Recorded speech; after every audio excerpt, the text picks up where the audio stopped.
Good morning, everybody. Thank you for joining us today. I've got Dr. Ann Fey here with us to have a press conference with you and answer some questions. We're going to format this the same way we did last week, where when we get to the question part, I will call on you so we have a little bit more order on the questioning part. Also this week, I'm going to repeat your question before Dr. Fey answers to try to help with our audio on the live stream. All right. Thank you for being here. I'm trying to move this around. Sorry about that. Thanks. So thank you so much for being here today. I appreciate the opportunity to share with the broader community about the incident that happened on March 10th at Roy J. Smith Middle School. A few updates, not necessarily regarding the investigation, but regarding some things that have transpired since, is that we do have a video that captured the aftermath of that incident that we know to be true, to be circulating amongst our student population at this time. We had heard that there was that, but we had no evidence to support that at the time. But now we have information that there is a video, and it is circulating among students. We just ask that parents and staff please encourage and speak to your children daily about the importance of digital responsibility. Sharing sensitive content of that nature is harmful, certainly to students who are already dealing with such a crisis. And so we're working closely with campus administration to ensure that inappropriate sharing, as we do with all inappropriate sharing, is handled at a campus level. And so if anyone out there comes across a video that's related to the active investigation, that we're asking that you please share with the Killeen Police Department. That number is 254-501-8830. I was able to schedule some time to speak with Serenity's mom this week. There was a request for her to come in and meet with me, which we got on the calendar fairly quickly. It was great to speak with her. She came, I really was there as an active listener. She came and wanted to provide additional information to us about things that maybe we are missing in this investigation, and those things have been turned over to the proper authorities. Coming soon, we do have wanted to speak with what is going on as far as the additional safety measures happening at our elementary schools. We did purchase wands for every campus at the elementary level. We are not currently using them on every student entering the buildings. We are only authorizing them to use them where they find reasonable suspicion or as part of a safety plan for a student who has a known history of concerning incidents. What we're also doing is we are going to be engaging with parents through a survey this week. I've already had a couple parents reach out to me with some concerns regarding a situation at one of our elementary schools, and so before we add any more layers of security at the elementary, we really want to get our parent feedback on that to make sure that we are not overreacting in a way that could cause additional concerns to our parents about the safety and security or the lack thereof, or too much. And so that survey will be going out, and so we're hopeful to get some really good feedback from our parental community so that we can make good decisions about what should be happening at our elementary schools. We are hosting a Roy J. Smith Middle School Parent Night tonight. We want to be able to communicate directly to our parents. That meeting is only open to parents. We are going to be requiring an ID to get in. We have 2 scheduled meetings. The first one begins at 5:15, and it will be for the parents of students with the last names of A through L. And then the next meeting will start promptly at 6:30 with the last names of M through Z. Currently, We have had the principal out on administrative leave. I have made a recommendation to the board for a proposed termination for a good cause. I'm sure there will be questions regarding that. And at this time, I'm going to open up the floor for questions. Josh? Speaking about the ones that you just mentioned that were implemented at the elementary school, is that a permanent change that you would see in terms of ones being used? Do you see, how do I say, do you have a plan to implement those in the middle school and the high school? And what constitutes a previous history in terms of students that do have to go through the ones? Okay, so at the elementary schools, how are we going to use the wands? What constitutes a previous history? And are wands, metal detector wands, something that we're looking to implement at the secondary level? So as mentioned in prior conferences, is we have many different ways, I would say, that we're trying to provide safety and security at all of our campuses, specifically metal detectors, wands, and the Evolve system, metal weapons detection system. At the elementary campuses, that has not been the case. And so what we did do as an additional protective measure is to provide wands to every elementary campus. Elementary campuses, we assume, are safe always, but we do have students who do bring prohibited items to school, oftentimes not with the intent to harm anyone, but just because they want to show their friends, or but you can never be too careful in these situations. And so we did provide a wand to every campus so that they could use their discretion in using wands when they have reasonable suspicion to believe. Sometimes that reasonable suspicion comes from a tip that we got online, or a parent that calls into a teacher, or an email, things like that. And in those cases, we would definitely be able to support the decision to use a wand. We would do that discreetly. We would never do that in front of other kids. Matter of fact, we will be addressing that concern that has come in to make sure that we do it discreetly. We certainly don't want other children seeing that happen, and that could be very harmful. As far as a prior history, there could be a prior history that has been determined already in our system, where a kid has brought something to school that was prohibited. And so that would be a good example of what could cause that to happen. So, yeah. Jana? With that, can you say now there is at least an Evolve system, a metal detector, and a wand at every campus in KISD? And if that's not the case, can you tell us how many campuses have one of those? Janelyn's asking, can you clarify if there is a metal detector, an Evolve system, and a wand, or a wand at every campus, and if not, how many are at what campuses? What items are at each I don't need to campus? know the campuses, because you said before that that's not part of the system. I just would like to know how many campuses have them, or you can say how many do not. I'll answer the question by addressing that all campuses should have one, or one, maybe two, but not all three of the safety measures that we have put in place. Josh? Talking about the termination of Dr. Lee at RJS, are there any specific lead steps that you have observed that have led to your recommendation for termination? And how do you respond to community members that say, they feel like he's either being scapegoated, or they want to see other administrative changes, maybe higher up the hierarchy? Josh is asking about Mr. Lilly, what's led to your recommendation for termination, and how do you address the community feeling like he may be a scapegoat in the situation, and what other higher level administrators may be needing to be considered? Is that a consideration? Is it a consideration?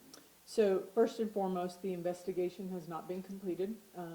Again, I would share that we do believe we're nearing the end of it, but if something pops up that we think needs to be addressed as we're learning, then we would extend that investigation. As far as the recommendation for termination, I am making that recommendation on good cause. I can't get into the good causes, but I feel very strongly that it is my job as a superintendent of schools to ensure that I make strong recommendations based on what I believe to be true in this situation and factual information that's actually coming out of the investigation. As far as other leaders, whether that's above or below, those are things that are still to be determined based on the investigative outcomes. Jake? So obviously you mentioned the principal. Are there any updates to the administrative staff member that was also on leave? Any updates to administrative staff member who was also placed on leave? No, there are no new updates to the status of that particular member of our staff. With the bully report, a lot of parents, they're now aware of it. Is there any inclination on whenever parents put into a tip or anything into the bully report that they might receive a notification or something that their child may be a part of the bully situation? How's the bully report basically been going? Update on the bully sorry. report status, the parents know about it now? Any update on how it's being used? Could I get clarification from you on, are we talking about the tip line or the prior formal bully reporter at www.Killeen ISD is safe? Is that which Whichever one? one y'all are using right now. Okay, Yeah. so we have two, right? We have two systems going right now that we're tracking. Actually, probably three, in that you can always call, right? That is a system where parents should feel like they would be heard and be listened to. How that is tracked is being kind of vetted right now because we don't really have a tracking system for when a parent walks into a door and there's an immediate conversation and then something happens with that. We don't have that. We're trying to talk through what that might look like. I've had experiences in other systems where we've had someone like log into a kiosk and put the reason why they're there, and that may be an option for us moving forward. We're just not there yet. As far as the bully reporter, which is the original bully reporter that we have used here always, and I would get the www wrong, so I'm not going to repeat that, but there has been an uptake of cases, and one of the things that I'm now requesting as of yesterday, I get to see the data coming in on a daily basis, and what I'm requesting now is a couple things on like immediate action. Has a parent been called yet? Has a student been talked to? And then I'm asking a particular staff member of my team to follow up and make sure, and I'll also be requesting for them to follow up with me directly on the status of investigations. I think that there's a lot of assumptions, right? And then we hear that maybe there was some deficiency in the investigation based on what the parents believe, and I want to be able to address that very directly, because if I don't know, I can't help not only the parents, but I can also help lead at the principal level on my expectations for how that should go. And I know there was one other, the incident, the other tip line that we put in. I think we've had a total of 12 calls come in.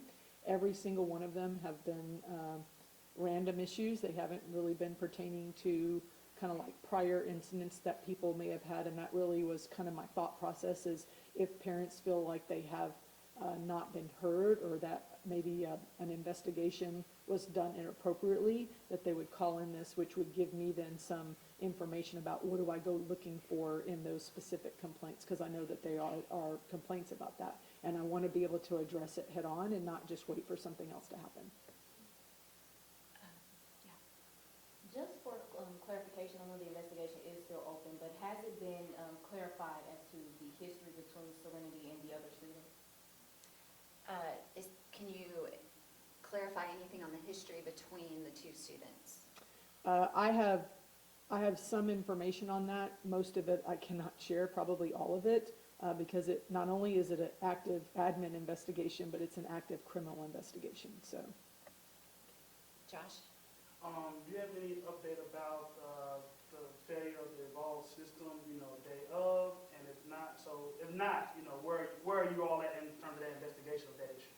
Yeah. Any update on the failure of the evolved system on March 10th?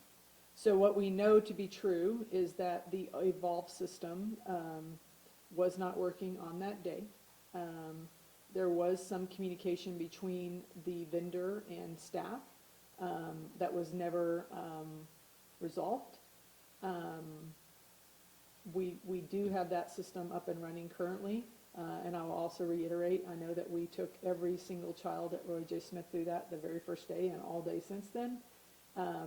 We started the first day at an entry at 9:05.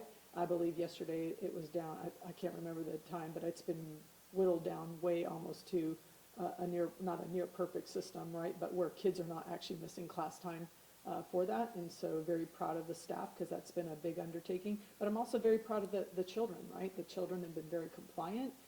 They've been very willing because they too want to be safe while out there at school. So, and thank you to the parents as well. Jana Lynn? I know you said they're still ongoing, but can you give us a date when the internal investigation will be released as well as the independent investigation? So the internal investigation is the independent investigation. The only person who's getting any updates on that right now is the superintendent of schools. I'm not involved in the question answering and things like that, but I do get an update as necessary through our attorneys on what I need to be aware of, which led me to the good cause termination. And I know there was another question. I'm Well, sorry. there are two investigations, correct? Want to make sure that we have some kind of time frame for when both of those will be done and released. So the two investigations, the internal administrative investigation and the criminal investigation, she's asking for, do we have a timeline for when Yeah. those will be complete? So for clarity, right, the internal one is independent. There is not an internal and an independent investigation happening. There is an independent investigation where the superintendent gets informed regarding updates to that. Just to kind of make sure that I know who they're interviewing next and things like that. So as mentioned earlier, right, we were hopeful that that would be done within a 2-week period of time. We had the week off, right? And then, of course, last week was kind of the first week back, and then we're hopeful to be done as soon as early next week. But as mentioned earlier, if there is any indication that other people need to be interviewed or other people need to be re-interviewed, then certainly we would want to do our due diligence. And so I don't want to stick to a specific timeline, but I promise you we were working as fast as we can to get the information that we need to help the district move forward. Is there an update on the cell phone policy and the pouches? I know this has been a big topic of conversation. for a lot of Update people. on cell phone policy in Killeen ISD. No, there is no new updates. We are staying true to what we set out to do as a district. And if we need to review that review will happen during the summer, and then we will bring a recommendation back to our board if something changes.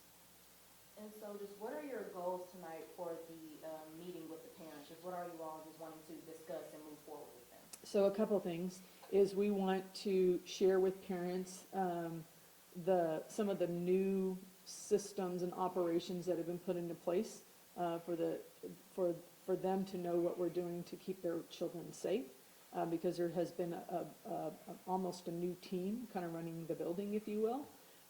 Things such as the way we monitor our hallways, the way that students are coming into and out of our buildings, things like that, and then offer an opportunity for them to address any concerns. So our intent is not to talk at, but to talk with our community and make sure that if they have questions or maybe suggestions, which would be wonderful tonight if we get that. So it's not an update on the investigation. It is strictly related to students coming in and out of our buildings, and we want to inform our community of parents that we're taking additional measures to ensure that we have appropriate supervision at that campus. So yeah, that's what it's about. And so I know I wanted to say something else regarding just the awesome kids that we have going to school there. So the challenge was getting kids into the building. That challenge has been resolved. Thank you, parents. Thank you, kids. But also a good indication of things moving forward is our attendance rate. And that attendance rate is at 93%. It's been about that all year long. So it's not that we're increasing attendance rates. It's not that we're decreasing, but the good news is the attendance rate is staying steady from prior to incident. And we're very, very happy that students are coming to school and that's where they want to be. Josh? I just wanted to follow up on my question about the Evolve system. You mentioned some communication between the vendor and the staff that was left unresolved. resolved. Was that communication made day of the incident, or what was the time of that communication? And do you have any information about why that was left unresolved? That is actually part of the investigation right now, but we do have evidence to support that there was an attempt to ensure that the asset was operational. And then just how have things been going since students have been back, if you've gotten a report on that? Yeah. How's it been going since students have been back? At Smith or across the district? Smith? Yeah, at Smith, I would say things are going well. We've had central office admin staff who have been campus leaders in their prior experiences, who have been there daily, who have been able to address concerns from parents, students, staff in particular, and some new expectations, obviously. But we have that across the district as well, so it's not just at Roy J. Smith. But I would say things are going very, very smoothly. We have students that are still seeking services, counseling on campus, and we will continue to provide that as long as needed. But I would say we have a very resilient group of kids and a very resilient staff there who really, really wants to move forward. And to be honest, I'm quite proud of them. I think that they're doing a phenomenal job with that. Juliana? Can you provide just a little bit of background information on Principal Lilly, how long he worked, how he was qualified for the job, that sort of thing? I can say how long he's worked here, and that he's had his credentials. And so Mr. Lilly was hired over the summer to be the principal at Roy J. Smith, and he came to us from Belton ISD. Since you said you wanted to talk to the parents about new systems and operations, the new team, the hallway monitoring, in and out, and ask them concerns, what do you say to the parents of students that are not at Smith about the treatment and the information that they're receiving? Are you speaking directly to other campuses or just kids that may have left? I'm asking why just at Smith. I understand about the horrific incident, but some parents are alluding to the fact that their response is simply because there was a terrible act there rather than an uptick in safety for everybody. Okay, so response to parents district-wide about safety versus just focusing on Smith parents? What do you say to parents of students at other campuses who are not at the meeting tomorrow and feel as though there may be information going to them that they don't have? Right, okay, so what do you say to parents with kids at other schools that are not part of the parent meeting at Smith tonight? So what I would say is that the additional measures of safety that we're trying to implement are not just for Roy J. Smith Middle School. It's for all schools, elementaries included. The additional measures that all of our campuses are putting into place should be communicated with parents. I know that there is evidence to support that because I've had many calls about this was not at my campus, why are you doing this, things like that. But we're doing it for all kids across the campuses, and some people believe we're overreacting. I actually believe that we're just finally getting to a place where what we expect on campuses is actually being carried out with fidelity. Josh? I know the crisis page, my boss had me on it. It mentioned the potential coming of the clear backpack policy. I believe the school year is winding down. So what is the timeline and some of the considerations that go into having that clear backpack policy district-wide? Yeah. Sorry. So tell us about what's the timeline for possibly implementing a clear bag policy district-wide?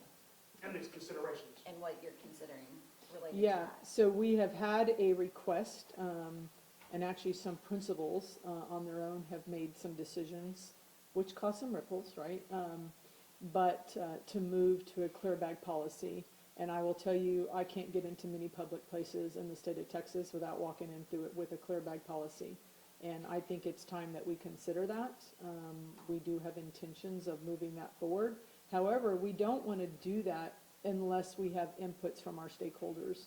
I know that yesterday during our board meeting, there is an appetite now for building subcommittees at the board level, which is actually a very positive thing, so that our board members they represent the community. That's who was elected, and they really want to represent their stakeholders, and I'm very proud of them for that.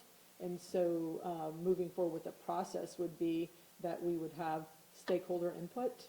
We would bring forth a recommendation, but that would include having board members at the table helping us guide based on what they're getting as inputs from their elected officials, and they probably get more emails than I do. So that would be our process for determining that, and that would be determined way before we would have to put out a back-to-school supply list.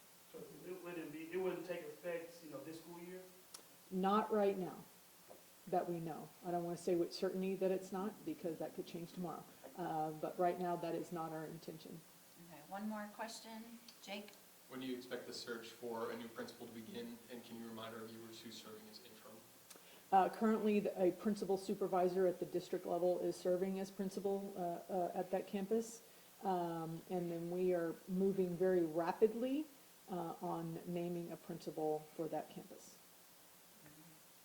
Thank you all so much. Can we submit questions by email? Absolutely. Ask? Absolutely, you can send me questions. Yes, absolutely. Thank you all so much.